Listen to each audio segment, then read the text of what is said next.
Hi guys, welcome to my newest video. Today's video is all about the documentary Pet Fooled. I watched it and these are just a few inconsistencies that I found.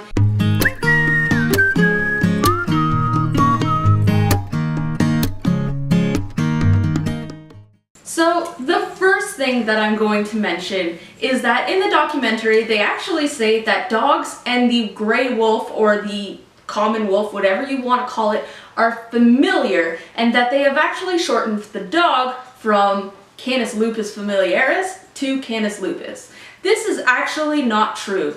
The scientific name for a wolf is still Canis lupus, but the scientific name for the dog has remained, to my knowledge, Canis lupus familiaris. The reason why we know that the wolf and the dog are actually genetically different is for a few different reasons. One, wolves are still carnivores. Dogs are actually omnivores, and I'll get into that in just a second.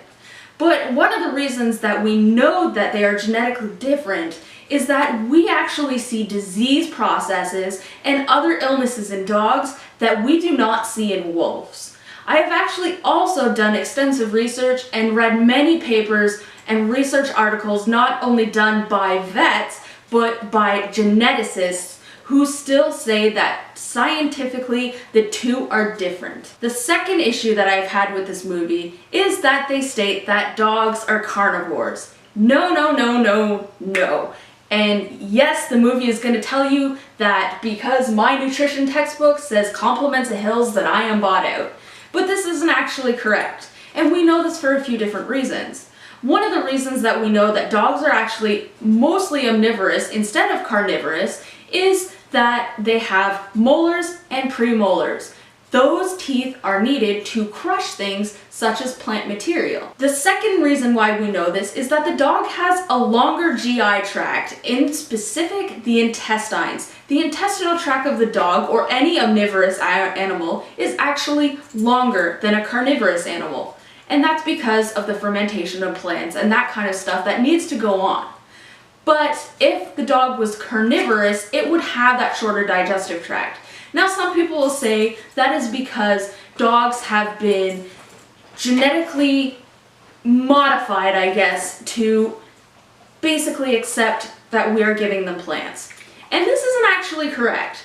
In the wild, even wolves will eat and forage grasses and plants. Dogs and wolves also get greens from their prey. They eat the organs of their prey and they eat what the prey has digested. So by eating stuff like rabbits and other herbivore animals, they're actually getting their intake, what they need, from their omnivore side. The third issue that I had with this movie is that they only highlight two of the rules followed by AFCO for flavoring guidelines. So the first rule that they say is the 25% rule, which is foods that are listed as entrees, dinners, that kind of stuff. That has to contain 25% of what is listed. So if it says chicken entree or beef dinner, it has to have at least 25% of the overall content of that food being that meat. So the 3% rule is when a food is stated that it is flavored with something. So the with rule, or the 3% rule, means that only 3% of the food must contain that flavor. So if it's with chicken, that means only 3% of the food total is chicken.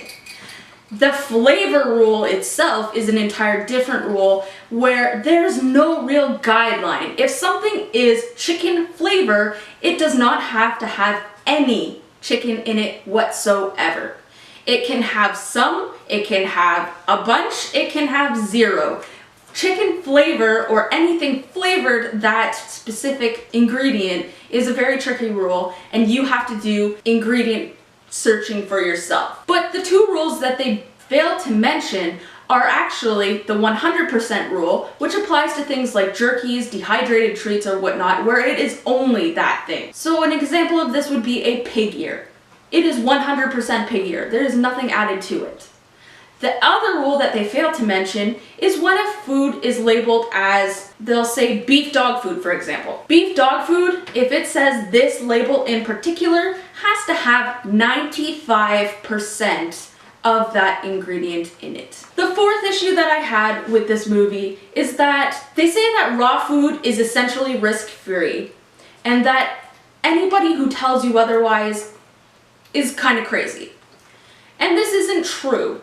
Raw food is still raw food. Yes, they are highly scrutinized.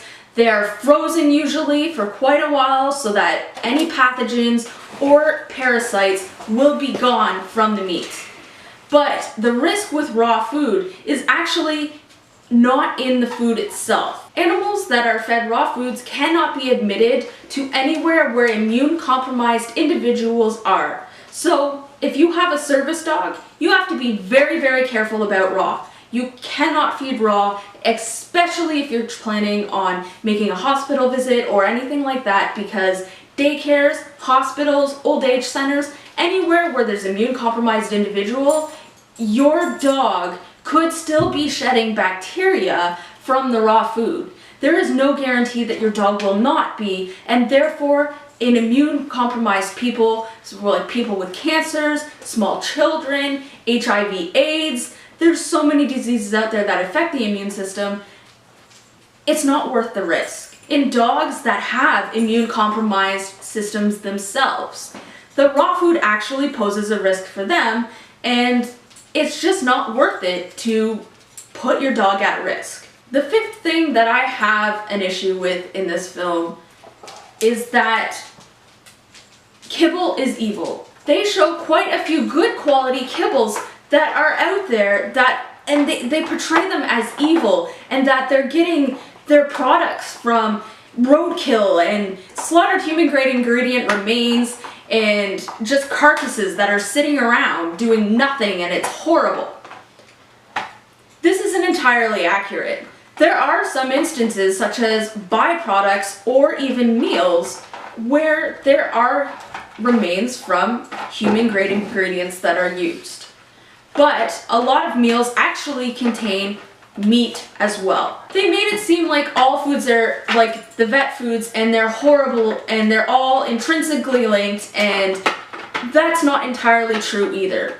There are companies out there such as Champion Pet Foods, which they featured, that are not bought out by other companies such as P&G or Mars. Acana and Origin are actually one of the pet foods that I highly recommend because they are produced in their own facility that isn't producing anything but their product. The plus side with companies like Acana and Origin are that they have two production facilities. One is in the States and one is in Canada.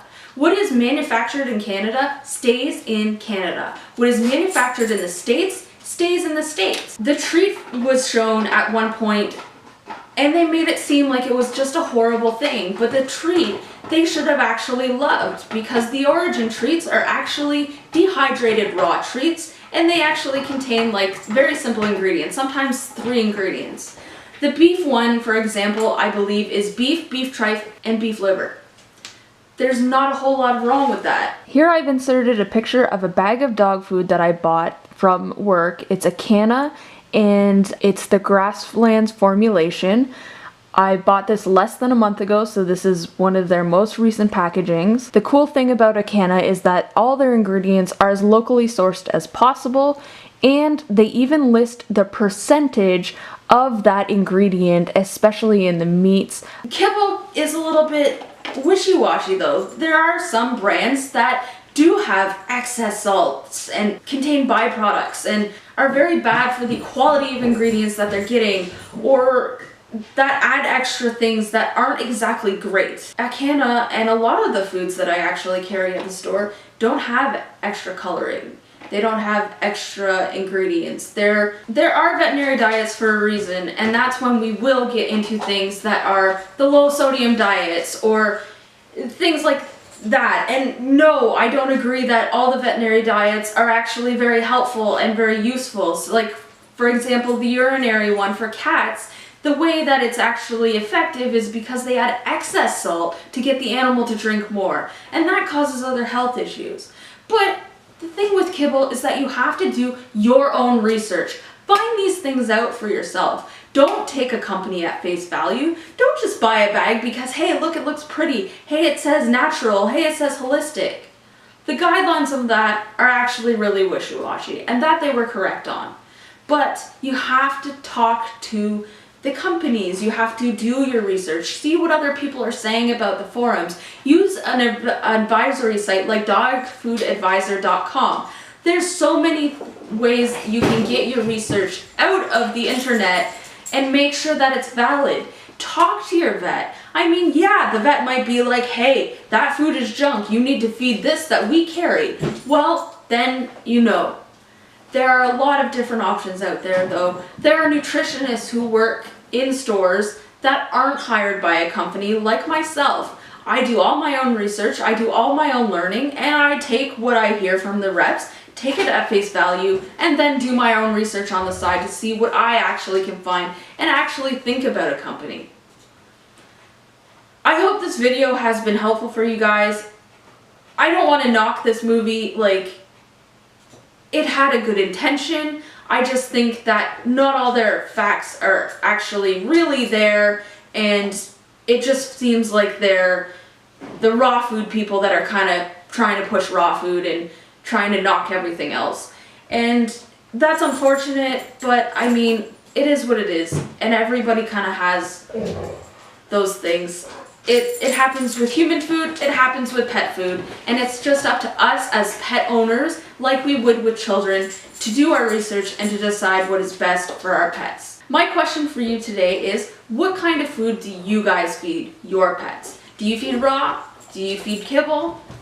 No judgment here. We feed kibble ourselves and wet food for our cat. Wet food is actually important for cats, but maybe I'll do another video on that. That's everything, guys. I hope you're having a good day wherever you are and that your pets are well. Keep on hopping!